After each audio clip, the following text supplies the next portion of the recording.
Olá, pessoal. Boa noite a todos. Muita paz, muita luz.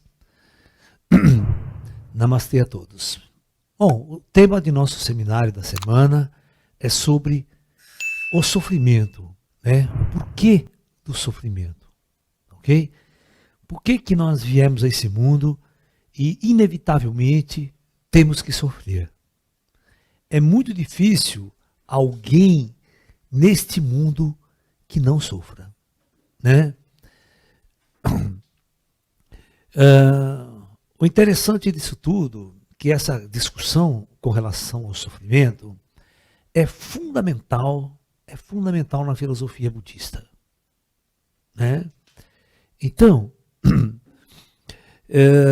quem conhece um pouco da história de Siddhartha Gautama, o Buda, sabe o seguinte, que quando Siddhartha Gautama era um príncipe, desde a sua infância, o seu pai nunca deixou que ele saísse do palácio. Ele ficava praticamente cercado de riquezas, coisas bonitas, coisas belas e fartura a vida toda. Tá? Este Siddhartha Gautama, ele se casa com uma moça muito bonita, né? Com uma moça muito bonita, e ela fica grávida até, né? E esperando um filho e tudo mais. Nesse inteirinho, né? A vida de Siddhartha era um paraíso. Vivia num palácio todo chique, mas ele não conhecia absolutamente nada do mundo lá fora. Absolutamente nada. Bem, então Siddhartha Gautama, o Buda, vivia cercado no seu palácio de luxo, de riqueza, né? E a vida inteira dele era exatamente como a do imperador chinês, que vivia na cidade proibida. Lá dentro, uma cidade muito grande, certo? Uma região muito grande, ele vivia cercado lá. Buda era mais ou menos assim, o palácio era uma região muito grande, certo? Cheio de serviçais, todo mundo feliz, tal, da vida, todo mundo bem vestido, tudo é maravilha. Aí, quando ele estava nessa idade, depois que ele já tinha casado, tudo, né? A mulher esperando um filho, aquela coisa toda, né? Um dos charreteiros, né? Do palácio, chamava-se Vasudeva, começou a conversar com o Buda e começou a falar que ele começou a questionar ele, né? Ele falou, não, o mundo lá fora não é desse jeito que você pensa aqui. Você acha que o mundo inteiro lá fora é todo como vive que nem você? Ele fala, claro que eu acho. Tenho certeza, meu pai, todo mundo fala que o mundo é uma maravilha. Não, o mundo é cheio de dor, cheio de sofrimento. Ele fala, não acredito nisso, não posso acreditar nessas coisas. O pai afastava tudo que era dor, sofrimento, pessoa doente, afastava dele, não deixava ele ver. Nada disso. Então um dia, né, sem ordem do pai, sem o pai saber, ele dá uma fuga junto com esse charreteiro, né, vamos por ser condutor, né, e ele vai levar o Buda para ver o mundo de verdade lá fora. Tá? Quando ele sai, imagine, né, se vocês derem uma volta na Índia de hoje, aquela pobreza, gente velha, doente, sujo, pedinte na rua, né? Hoje já é uma desgraça, imagine na época do Buda, há 2.600 anos atrás, né? Que tudo era muito mais difícil ainda, né? Nossa, quando ele começou a ver todas aquelas coisas, era muito engraçado, ele reagia de uma forma engraçada. Quando ele viu pela primeira vez uma pessoa muito velha, cheia de rugas na cara, ele parou a carruagem, desceu e perguntou se aquelas rugas não doíam. Ele colocou a mão nela assim e falou, mas o que é isso? Ele não sabia o que era aquilo. O Vasudeva falou, não, isso aí é velhice. Mas o que é velhice? A velhice é exatamente o que acontece com todo ser humano quando vive muito tempo. Como assim? Mas eu vou ficar assim também? Se você chegar à velhice, você vai. E meu pai vai ficar assim? né? Vai. Ele não entendia. Aí quando ele viu uma pessoa enferma, deitada na cama, assim, deitada lá fora, assim, pobre, humilde, mas enfermo, sofrendo na beira da morte, né? Ele parou a carruagem e foi lá ver. O que está acontecendo com esse senhor? Aí você está doente, ele está à beira da morte. O que é a morte? Ele nem sabia o que era a morte. Ele não tinha noção disso. Ele não tinha noção de nada. Ele era um perfeito, o famoso e verdadeiro filhinho de papai. Né? E quando ele viu o cortejo da morte mesmo, o enterro, ele falou, para, o que é isso? Está todo mundo chorando. Então, estão levando para cremar o corpo. Né? E ele não entendia. Ele parou, não parou o enterro, ele parou o enterro e foi tocar a pessoa lá, cutucar o cadáver, né? Cutucava, mas o que é isso? Tá duro, é. Mas eu vou ficar assim também? Vai. Ele entrou numa crise existencial. Ele saiu do palácio umas 2, 3 vezes sorrateiramente. Nessa ele faz uma turnê. Depois ele sai e vai ver outras coisas. Cada hora ele vai ver uma coisa diferente. Ele entra numa crise existencial tão grande, mas tão grande, que ele não entendia por que o pai dele tinha escondido tudo dele. Tudo. Toda essa verdade dele do mundo lá fora. E ele vai discutir com o pai, vai conversar com o pai, vai discutir com o pai. E ele chega um momento da vida dele que ele não suporta viver daquela forma e a verdade lá fora ser completamente outra. E que a partir daquele momento ele ia abandonar o palácio do pai dele para ir em busca da verdade. Ele não podia mais viver daquele jeito no palácio, enquanto as pessoas lá fora viviam daquele jeito. Ele tinha que encontrar a resposta. Porque havia tanto sofrimento lá fora, tanta dor, tanta pobreza, tanta angústia. E só ele vivia no paraíso, no luxo e na riqueza. Ele não entendia essas coisas. No dia que a esposa dele dá à luz a uma criança, ele abandona o palácio do pai dele, abandona a mulher e os filhos e vai embora em busca de uma resposta.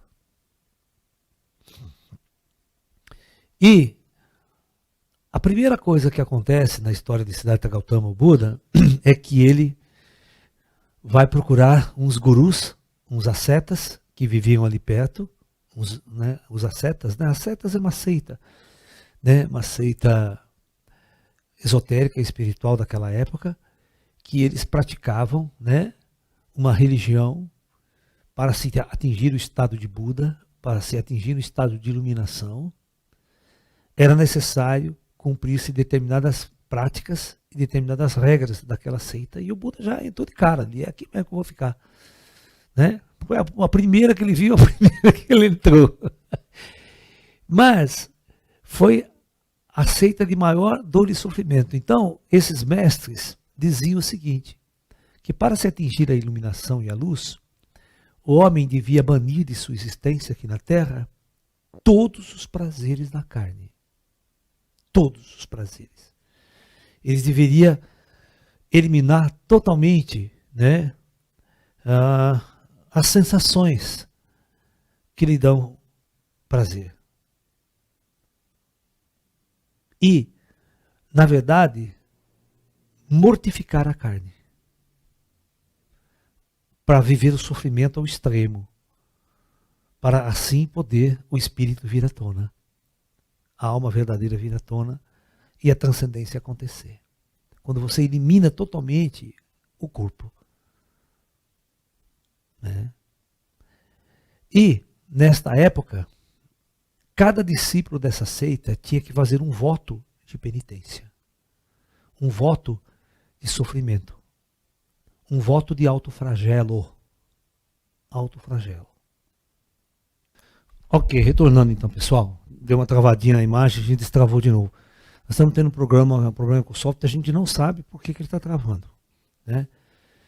Bom, então, Siddhartha Gautama, neste campo de mortificação da carne, o sofrimento era a ferramenta fundamental para os discípulos atingirem transcendência e iluminação.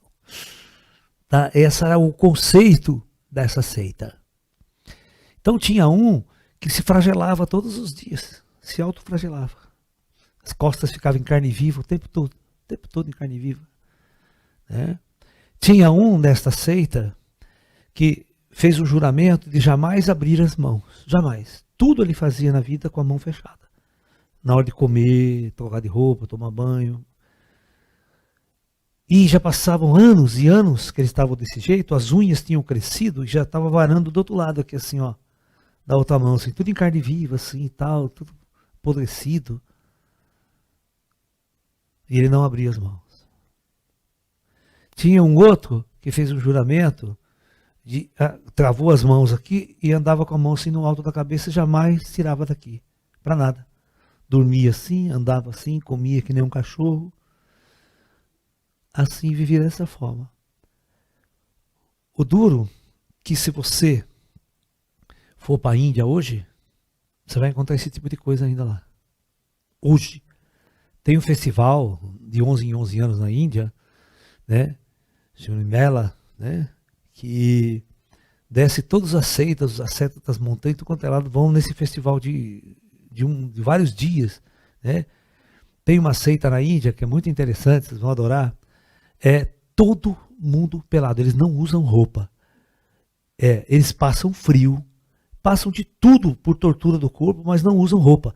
Eles só usam cinza e barro, cinza de incenso, sabe? Cinzas pro corpo todo, tal, né?